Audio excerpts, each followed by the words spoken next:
They're in there. Ready? I'm ready. What is the best space vehicle for a van? Got £5,000. You need a small van to get away in. Yeah. You don't want to do a big build on it. You just want to do something simple and you can get away.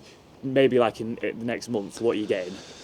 How small are we talking? Are we talking someone who's got a tiny little hatchback car and needs something similar to that? Yeah. So Because what's that? Is that a caddy over there? no, that's a Vauxhall combo. It wouldn't be that. Right. I would probably get even cheaper than that. I'd probably get a Renault Kangoo. All right, yeah. Already windows in the back. Yeah. If you can get a long wheelbase one, there is also some four-wheel drive ones that are very cool. Yeah. That I'd have one of them because they're quite reliable. They have like a 1.6 CDI engine in them. You know, it's a little diesel engine. Costs you no fuel. Similar size to a car. Already got your windows in the back. Great little vehicle. I'd definitely have one of them. There's actually a rally. They're a kind of an enthusiast car. They have a rally in Japan for just Renault Kangoos. Google it. Very cool. Right, next one up. You got 10 to 15 grand. Yeah. You're looking at something that you want to put a bit of you want to put some money into to turn it, but you also need to keep it maybe like a work van driving around because you've got to use it. What are you going for? Yeah, I'd probably go there for, we say medium size. Yeah, medium size. Yeah. I'd probably get a slightly newer Mercedes Vito.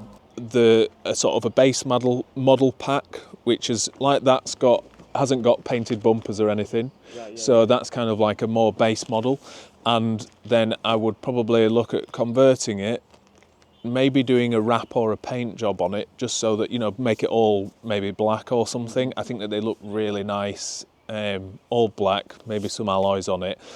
And at about 10, 11, 12 grand, you can get quite a nice newer one, sort of 2017 onwards, that sort of age. And for me, when those vans are done nicely, they look nice on the road, you know, they'll be a lot more reliable than your transporter is. And I know that people love them for some reason, the transporters. Yeah, but, and you know, I have liked them in the past, but for me, they're just, for the money that you spend on them, you're just not getting anything good for 10, 11, 12 grand.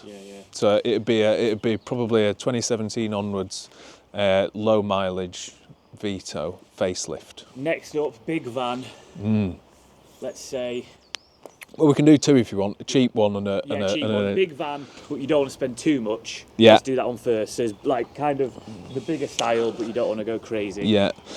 Now this one is probably going to be your ability to go and look at vans and reject them is going to depend how good a van you can get, because what I would probably go for is a Sprinter or a Crafter from 2009 to about 2000, anything from 2009 onwards, probably a bit higher mileage, so you're looking at 150,000 miles plus, that sort of range. Now, what you're going to have to look for is rust. Has it been maintained? Where has it been kept? Has it been washed? Has it been driven on salty roads? You know, don't buy an older van like that from Scotland, because they grip the roads 6 months out of the year and they will just have all sorts of underbody chassis rust. Now, a lot of the time these vans look fine on the pictures, and then you get there, get on the floor, look underneath, or they haven't had, you know, maintenance done, they haven't got service history and stuff. So that sort of a thing, I'd probably buy either a Crafter or a Sprinter of 2009 onwards, you know, slightly older, but they're still, if they've been looked after, they're still good vans, you know. You've got a huge amount of money. Yeah. You want just, if you could buy anything to convert, just anything you wanted. Oh, yeah. Good one. I've always liked stuff like Unimogs, which is like a Mercedes four-wheel drive. They use them for like logging and all sorts. Oh, right, yeah. Something like that you don't see very often. Maybe a Unimog. They're known for being super reliable, super hardcore. They're like a massive 4x4. How much are you talking there? They vary massively. One converted, you know, Are they big? They're huge. Are they? They're absolutely massive. They use them with like cherry pickers on. You can. I looked for a while for one. I nearly bought a really bad one. You used to be able to get sort of short wheelbase ones. Then you could get long wheelbase ones. You get them with 50-inch tyres on and like cherry pickers on the back and stuff. There was a point where I think the utilities were getting rid of a load of their ones that they had and rebuying them, and there was some going for about, like in quite rough condition, for about 15 grand. A nice one that's been converted, you might be over 100 grand. Looking at, but very unique, expedition vehicle. If you can afford to buy that, you can probably afford the fuel to run it. That sort of a thing would be really good. One more to give you. The super cheap can be a car, can be anything. You've got $1,500. Because I don't think it's hard to get anything under £1,000 these days. $1,500, any vehicle to convert. What you're doing? Yeah, so I mean, we've been talking about this for a while, and sort of there are certain vehicles that have been used. I know that there was a company called Bimble, I think and I've seen them at festivals and stuff, and they used to do it with a Toyota Previa, but they used to rent them out at festivals. And there's a few that have been done. I think what we were talking about, and one that I think has maybe slipped under the radar a little bit, is the Honda FRV. Now, we were talking about this, something that is like, and they were a weird vehicle when it came out. It came out at a similar time to like the Ford Galaxy that did really well, and there's sort of like an era of multi-person vehicles that was like the Honda FRV, the Renault Espace, the Fiat Multipla, and they were all weird.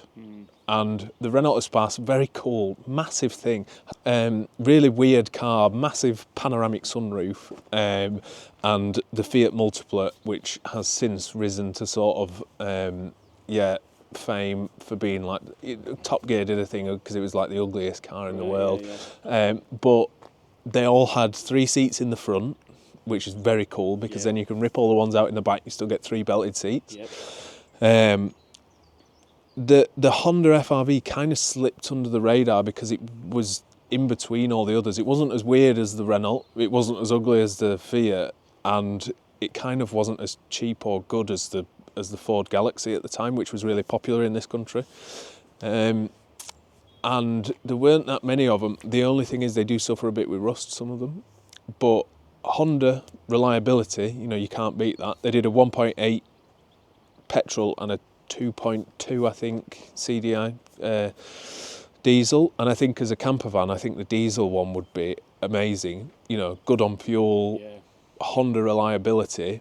Already got all your windows in the back, and some of those on Marketplace are 600 quid, really cheap. And I've never yet seen a camper in one. So nice. We'll watch this space. Maybe if someone beats us to it, I'll be annoyed. But I think that would be the weird one. Yeah. Well, hopefully at some point we get to do all of them, as we've said. Yeah, we need to finish some of these first. All right.